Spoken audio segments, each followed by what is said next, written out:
মানে অনেকেই আমাকে বলে যে ভাই আপনার বাইকের মাইলেজ টেস্টের একটা ভিডিও দেন। সো আজকে চিন্তা করলাম যে আজকে একটা মাইলেজ টেস্টেরই ভিডিও বানা যাক। আমি তেলটা বের করে নিব,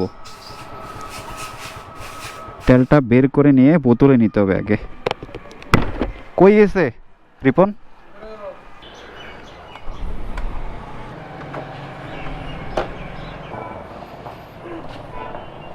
দাও দাও, এটা লাগাই দাও। সো এটা আমাদের স্টকে থাকবে। এই যে সব তেল বের করা শেষ, আর আমাদের তেল বের হয়েছে টোটাল 2 লিটারের মতো। তো বাইকের ট্যাঙ্কিতে কিন্তু এক ফোঁটাও তেল নাই এখন, কার্বোরেটরে যে তেলটা থাকে সেটা দিয়ে এখন চলতেছে। দেখি কত দূর পর্যন্ত যাওয়া যায়। আমি কিন্তু আইডিয়ামূলকভাবে বলি যে ভাই 45 থেকে 46 বা 47 এরকম একটা আমি গেস করে কিন্তু বলি, কিন্তু আমি নিজেও জানি না, কখনো পরীক্ষা করা হয় নাই যে আসলে আমার বাইকের মাইলেজ কত দেয়। আজকে একটা ফুল এক্সপেরিমেন্ট করব এবং আপনারাও জানতে পারবেন যে এই জিক্সার মনোটনের আসলে অ্যাকচুয়াল মাইলেজ কত। আর আপনাদেরকে অবশ্যই আরও কিছু ইম্পর্টেন্ট ব্যাপারও শেয়ার করব, কিভাবে রাইড করলে এবং কি কি মেনটেন করে বাইক চালাইলে আপনারা মাইলেজটা আরও ভালো পাবেন সেটাও আমি শেয়ার করব ইনশাল্লাহ। 41,544 কিলোমিটার এখন পর্যন্ত আমি চালাইছি বাইকটা। ওই যে তেল মনে হয় শেষের দিকে। সো 41,544 কিলোমিটারে চালানোর পরেও আমার বাইকের মাইলেজ কেমন পাই সেটাই আজকে একটা এক্সপেরিমেন্ট করব। এই যে শেষ হয়ে গেছে অলরেডি, আমি দেখি চকটা উঠাই মারতেছে কিনা। শেষ শেষ শেষ শেষ। আর একটু সামনে গেলে ভালো হইতো। যাক, ভালোই হয়েছে। এই জায়গাটাতে এসে থামছে, ফাঁকা জায়গা। স্টার্ট নিচ্ছে না।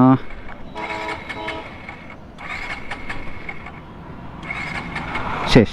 সো আমরা এখন আমাদের এক্সপেরিমেন্ট শুরু করতে পারি। আমি তেলটা ঢুকাই। এটা হচ্ছে 1 লিটার। এটা আমাদের কাছে এক্সট্রা থাকবে, যেখানে গিয়ে বাইকটা থামবে মাইলেজ টেস্ট করার পর, তখন আমরা এই তেলটা দিয়ে ব্যাক করবো। আর কোথায় বাইক থামবে এটা তো বলা যাবে না। এটা হচ্ছে 1/2 লিটার। আমরা 1/2 লিটার দিয়ে মূলত আজকে এক্সপেরিমেন্টটা করব, মানে একটা অ্যাকচুয়াল আইডিয়া কিন্তু পেয়ে যাব। 1/2 লিটারে যদি এখন 25 যায় তাহলে আমরা মাইলেজ পাবো 1 লিটারে 50 কিলোমিটার। বিষয়টা এরকম, ঠিক আছে?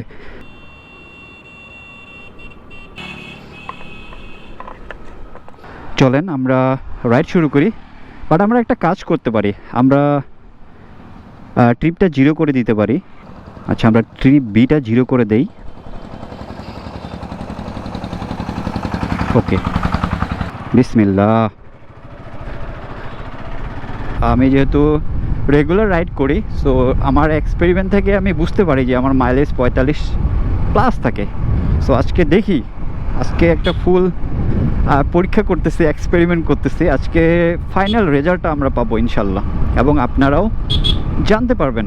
সো ফার্স্ট হচ্ছে বাইকের মাইলেজ বেশি পাওয়ার জন্য প্রথমত আপনি বাইকটা কিভাবে মেনটেন করেন, মানে বাইকের যে মেনটেনেন্স, লাইক আপনার বাইকের চেন লুপ করা আছে কি না, বাইকের টায়ারের প্রেশার ঠিক আছে কি না, আপনার বাইকের স্পার্ক যে প্লাগ আছে সেটা আপনারা কতদিন পর পর চেঞ্জ করেন, এটা মেনটেন করেন কি না, তারপরে এয়ার ফিল্টার পরিষ্কার করেন কি না, চেঞ্জ করেন কি না, এটাও কিন্তু ফ্যাক্ট। এটার উপরেও কিন্তু ডিপেন্ড করে বাইকের মাইলেজ। বাট এরপরেও আরেকটা বড় ফ্যাক্ট আছে, আর সেটা হচ্ছে রাইডার, মানে রাইডিং যে স্কিলস, এটাও কিন্তু অনেক বড় একটা ফ্যাক্ট। যে বাইকটা রাইড করে সে আসলে কিভাবে রাইড করে, সে কি আরপিএম আপ ডাউন করে, ঘন ঘন অনেক বেশি আরপিএম আপ ডাউন করে, মানে অনেক স্পিডে রাইড করে আবার স্লো রাইড করে, এরকমভাবে যদি রাইড করে তাহলেই কিন্তু আপনার বাইকের মাইলেজ কম পাবেন, আপনার বাইকের মাইলেজ কিন্তু ড্রপ করবে। আপনারা দেখেন যে আমি ওইরকম খুব স্পিডে কিন্তু বাইক রাইড করি না, আমি 6000-এর মধ্যেই রাইড করি, 6000 আরপিএমের মধ্যেই কিন্তু রাইড করি। 5000, 6000 মাঝে মধ্যে যখন ভাই ব্রাদার থাকে তখন জাস্ট একটু এমনিতে হালকা পাতলাভাবে টানি বাইক। তাছাড়া কিন্তু আমি মোটামুটি একটা নির্দিষ্ট স্পিডে রাইড করি। একটা নির্দিষ্ট স্পিডে আপনারা যদি 8 কিলো বা 10 কিলো রাইড করেন তখন কিন্তু আপনারা মাইলেজটা ভালো পাবেন, কারণ আপনাদের বাইকটা কিন্তু গতিশীল অবস্থায় থাকতেছে, আপনাকে ব্রেক করতে হচ্ছে না, থামতে হচ্ছে না, তাই না? সো এখানে তো মাইলেজটা আপনারা বেশি পাবেন অবশ্যই, এখানে মাইলেজ তো ড্রপ করার কোনো প্রশ্নই আসে না। এই জন্য হাইওয়েতে সব বাইকের মাইলেজ মোটামুটি ভালো থাকে। আর আমি মনে করি যে কোনো bike like Yamaha, Gixxer, TVS, Pulsar, anything, যে কোনো বাইক আমরা যদি নির্দিষ্ট একটা স্পিডে লাইক এই যে 50, 55, 60, 70 এরকম স্পিডে যদি রাইড করি একটা নির্দিষ্ট স্পিডে, আমি মনে করি যে সব বাইকের মাইলেজ কিন্তু আমরা ভালোই পাবো তুলনামূলকভাবে। অলরেডি আমরা কিন্তু 5.4 কিলোমিটার রাইড করে ফেলছি। আর মোটামুটি বলতে গেলে আমার বাইকটা ওই রকম সার্ভিস দেওয়া নাই, আমি জাস্ট মেনটেন করি ভালোভাবে, লাইক চেন লুক করি নিয়মিত, তারপরে টায়ারের প্রেশার চেক করি, ইঞ্জিন অয়েলটা ড্রেন দেই সময় মতো, বাইক অলওয়েজ ওয়াশ করি, মানে মেনটেন করি আমি ভালোভাবে। এই জন্য বাইকের কন্ডিশন আলহামদুলিল্লাহ এখনও আমার অনেক ভালো আছে। আর আরেকটা বিষয় আপনাদেরকে দেখাই, সেটা হচ্ছে ওয়েট, আমি ট্রিপটা চেঞ্জ করে দেখাই। এই যে আমার ইঞ্জিন অয়েলটা চেঞ্জ করার কিন্তু বেশি দিন হয় নাই, 783 চলে গেছে। আর আমি যে ইঞ্জিন অয়েল ব্যবহার করি এটা হচ্ছে মোটুলের ফুল সিনথেটিক, যেহেতু আমার মোটামুটি বাইক ভালোই রান হয়ে গেছে 40-41 হাজার প্লাস।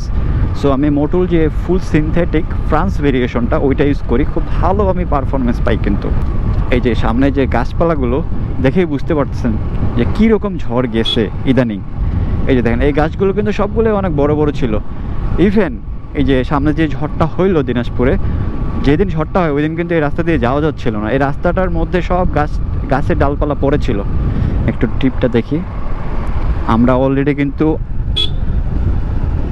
8 কিলোমিটার ক্রস করছি, 8.6 অলরেডি রাইড করে ফেলছি।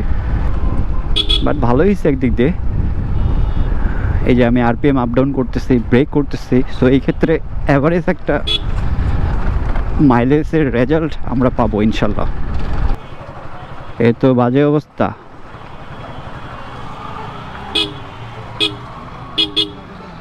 এ কি হলো? এ তো বন্যা উঠে গেছে এখানে ভাই।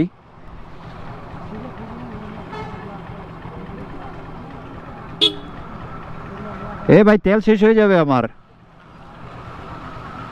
কেমনটা লাগে? অফ করে দেই খামাখা। এমনি এমনি আমি মাইলেজ টেস্টের ভিডিও করতেছি, এখানে যদি তেলটা শেষ করি তো কেমনে কী হবে?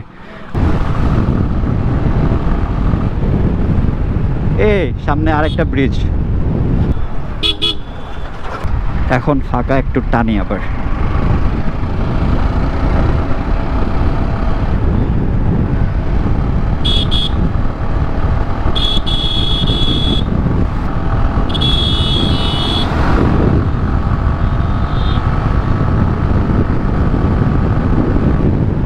93। আচ্ছা সামনে ফাঁকা আছে, ওইদিকে যাই আমরা একটু রাইড দিব আবার ভালোভাবে। এরকম স্মুথ রোডে হাইওয়েতে একটা নির্দিষ্ট আরপিএমে তখন কিন্তু মাইলেজটা এমনিতেই ভাই বেড়ে যাবে, কারণ ব্রেক করতে হচ্ছে না, কোথাও থামতে হচ্ছে না, আরপিএম আপ ডাউন নাই। ওই আসতে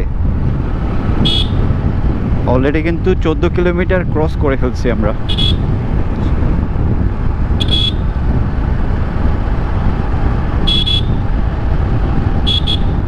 এই রাস্তায় প্রচুর কুত্তা দেখতেছি আজকে, বি কেয়ারফুল।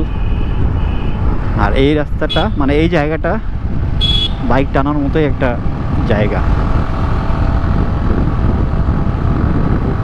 100 ক্রস করতে চাইছিলাম,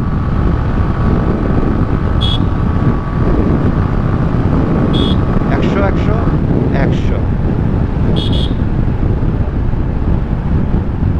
মানে সব থেকে যেটা ভালো লাগে সেটা হচ্ছে এই বাইকের ইনস্ট্যান্ট যে টান, মানে যে টর্ক।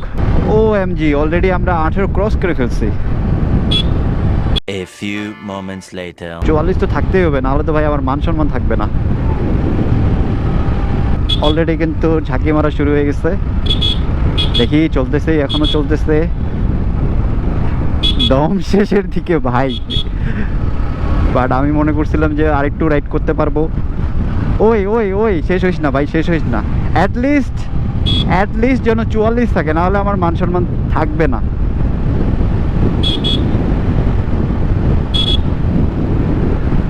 44 যেন থাকে অ্যাটলিস্ট। আচ্ছা 22 গেলে 44, 21 হয়ে গেছে, মানে 22-এর দিকে চলে যাচ্ছে অলরেডি। 21 পয়েন্ট মানে 8 চলে গেছে। ভাই দমটা ছাড়িস না। আচ্ছা 44 হয়ে গেছে অলরেডি, মানে 22 চলে গেছে, তার মানে 22 দুগুণা 44। আর যেহেতু আমরা হাফ লিটার তেল দিয়ে রাইড করছি, ওই এরকমভাবে ঝাঁকে দিস কেন? ও মাই গড, শেষ। আচ্ছা আমি একটু চকটা উঠাই রাইড করে দেখি যায় কিনা। যাবে না আর, টোটালি একদম শেষ হয়ে গেছে।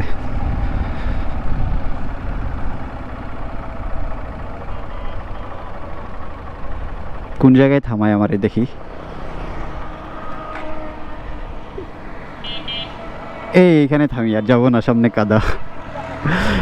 সো কত গেল? 22.4 গেছে। আচ্ছা আমরা আরেকবার ট্রাই করে দেখি যে স্টার্ট নেয় কিনা।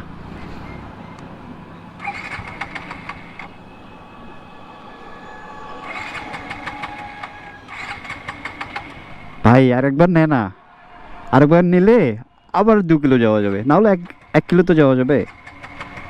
23 গেলে ভালো হইতো না পুরাপুরি, তাহলে 46 পাইতাম আমরা মাইলেজ। একটু ঝাঁকায় দেখি, ঝাঁকাটাকে যদি যায়, যাবে না,